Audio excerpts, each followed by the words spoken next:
আসসালামু আলাইকুম। আমি অত্যন্ত গভীর উদ্বেগের সাথে লক্ষ্য করছি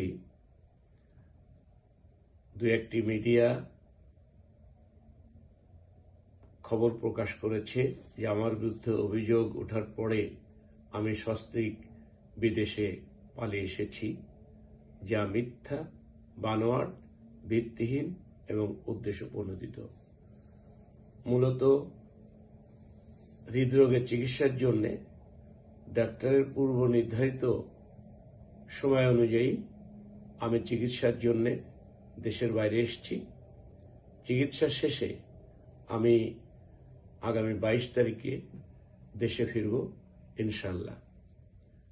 আমার বিরুদ্ধে দু একটি মিডিয়ায় অবৈধ সম্পদ অর্জনে যে খবর প্রকাশ করেছে সেটি অসত্য, বানোয়াট, অতিরঞ্জিত এবং উদ্দেশ্যপ্রণোদিত। জ্ঞাত আয়ের বাইরে এবং আমার জ্ঞাত আয়ের সাথে সামঞ্জস্যপূর্ণ নয় এমন কোনো সম্পদ আমার বা আমার পরিবারের নেই।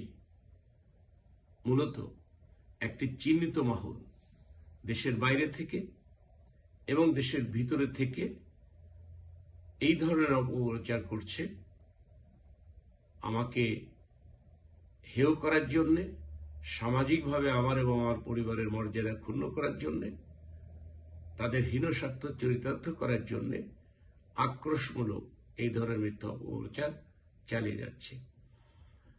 আমি সম্মানিত মিডিয়া কর্মী ভাইদের কাছে অনুরোধ করব, আমার এবং আমার পরিবারের সম্মান ক্ষুণ্ণ হয় এই ধরনের মিথ্যা, বানোয়াট, ভিত্তিহীন অপপ্রচার থেকে সকলে বিরত থাকবেন।